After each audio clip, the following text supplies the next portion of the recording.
Hey friends, welcome back to my kitchen. If you're new here, my name is Jen, and today I'm going to show you how to make Korean spicy cold noodles, or Bibim Guksu, which literally translates as stirred noodles. Now this is a really easy dish to make. The only cooking that you have to do takes about 4 minutes, and the rest is just prepping your veggies. Now, this is primarily a summertime dish. However, because I have such a huge love for Korean cooking, I will eat this any time of year. I do not get held up by the fact that it is cold noodles versus hot.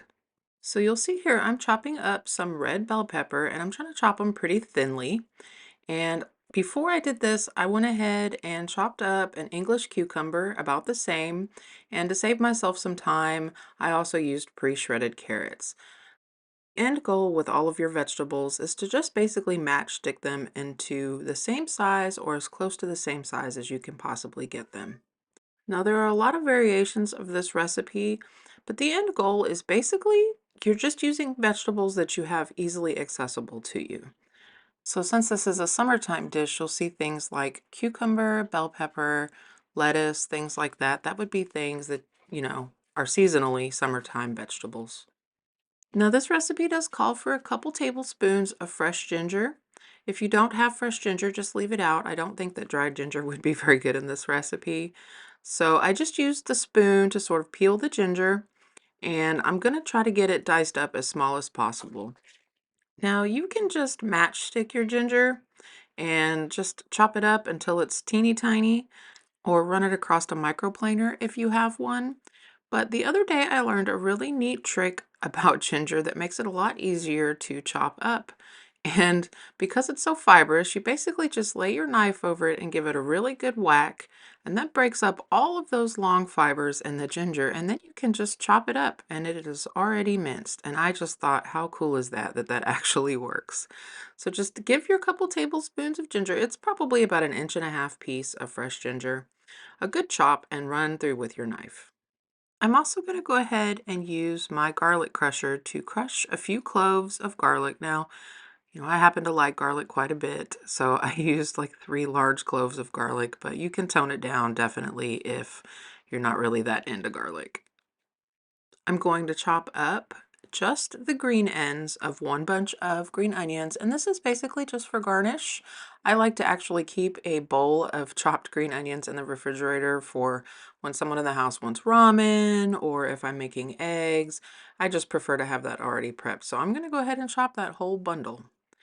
Now, the original recipe calls for red cabbage. The red cabbages at my local grocery store did not look that great. So I am substituting red cabbage for green cabbage. Korean cuisine is very heavily focused on the visual appeal of the food as well as the flavor. So the red cabbage just adds another pop of color to your bowl, but green cabbage will work just fine. And you're going to want this to be cut up really finely. Now you can use your box grater like this or a mandolin, but I'm just going to go ahead, since I already have my cutting board and my knife, and just chop this as thinly as I can get it and matchstick it about the same size as the rest of my vegetables. I also have a few cups of just some spring mix that I'm going to roughly run my knife through. I'm not trying to chop this up really tiny. I'm just basically trying to knock down the size of some of these spinach leaves that are in here and make it easier, to get a good bite on your fork. I have about a cup and a half of kimchi here. You can use the homemade stuff or you can use store-bought. It doesn't really matter. But I'm definitely not going to chop this up on my wooden cutting board because it would stain terribly. And a little trick you can do is just to get your kitchen scissors and chop this directly in the bowl it's in. That way you don't have to worry about it staining your countertop or your beautiful wooden cutting board. So now that we have all of the other ingredients ready to go, we're going to work on our sauce. And the first thing we're going to start with is some gochujang. Now, I did go ahead and look on Amazon, and every one of these Korean cooking ingredients is available on Amazon. I know, not everybody where they live has these ingredients, carried in their local big box stores or have access to an international market. So you can actually purchase all of this on Amazon and it's pretty decently priced. So for my gochujang, I'm going to start off with about 9 tablespoons of this, which just happen to be like pretty much this whole container. And what gochujang is, if you're unfamiliar, is a fermented red pepper paste that has also some fermented soybean in it. And it has a fantastic sweet and smoky and umami flavor. And the next thing we're going to add is some gochugaru, which is Korean red pepper flakes. Now these are very hot. So if you are not into super spicy food, maybe don't add as many of these red pepper flakes as I did to this sauce. I added about 3 big heaping tablespoons to this, and for me, it was just spicy enough. For some of my family members, they were sweating while they were eating this. So just start maybe with a lower amount and work your way up, and make sure to give your sauce a taste test to see if it's where you want it to be. The next ingredient that I'm adding here is Korean spicy mustard paste. This also is available on Amazon, and this is really good. If you've ever been to an Asian restaurant and had the hot mustard that you might put on your egg rolls or something, this isn't really spicy on the tongue, it's spicy in the nose. And it's really delicious, and it adds like another level of flavor to this sauce. So I'm going to add about 3 teaspoons of this mustard directly into this bowl. I'm adding 6 teaspoons of sugar. This is a really complex sauce that goes on these noodles. It's sour, it's spicy, it's sweet, it's umami. It hits every part of your tongue, and it really is delicious. So don't skimp on the sugar. I guess that, in a pinch, you could use a sugar substitute if you are watching your sugar. I'm adding 6 tablespoons of rice vinegar. This is going to give it the sour aspect. You could substitute rice vinegar for just plain old apple cider vinegar. If you want it a little more sour, add more. If you want it less sour, just withhold a little bit of it. I'm adding 3 tablespoons of soy sauce. You could definitely substitute regular soy sauce for the low sodium stuff if you like. That is not going to change the flavor. That's only going to change the salt content. So feel free to make a substitution there.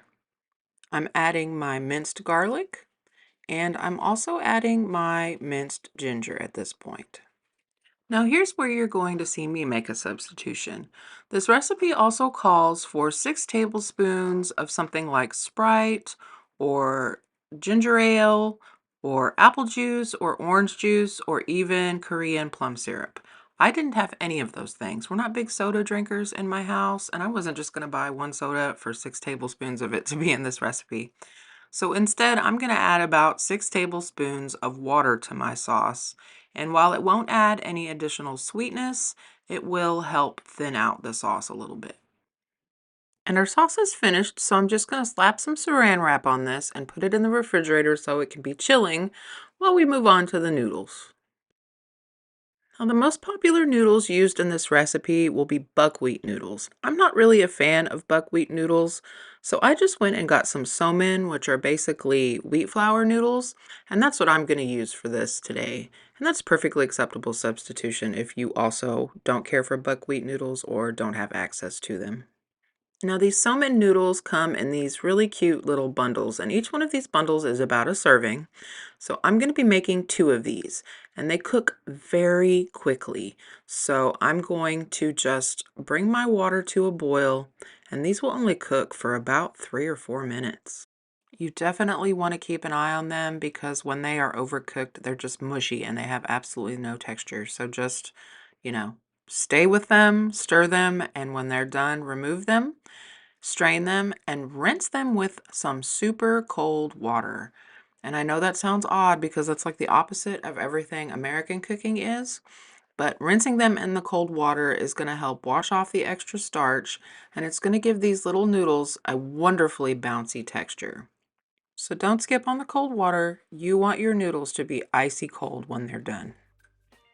So to serve this, basically I'm just going to make a little bird's nest with the noodles, however much you think you can eat.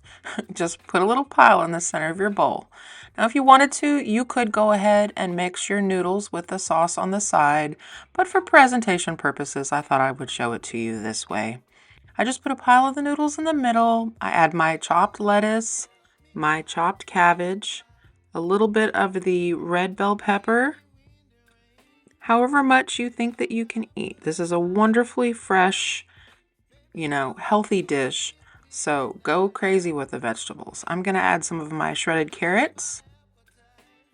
And I'm going to add a little pile of those matchstick cucumbers. And then I'm going to add a generous amount of that wonderful chopped kimchi that we did earlier. Go ahead and add as much of that spicy sauce as you like to the top of your noodles. And before I started this recipe, I went ahead and boiled some eggs. So I'll be adding a hard-boiled egg to the top. Now I prefer my eggs to be a little jammy in the middle, but the person that I was making this bowl for likes their eggs hard-boiled, so I went ahead and just added a hard-boiled egg that had been cut in half.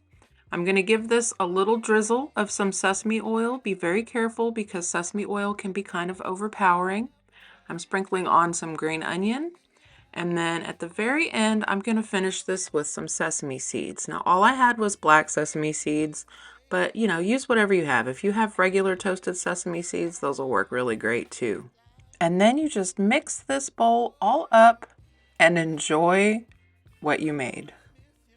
And I'm telling you, friends, this is a wonderfully refreshing meal. This would be good any time of year, but it's even better in the summertime when you may have all of these vegetables coming in fresh from the garden and you're just looking for another way to use them up.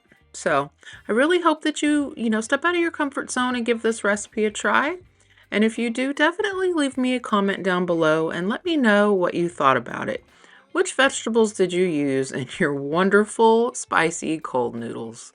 Until next time, friends, happy cooking!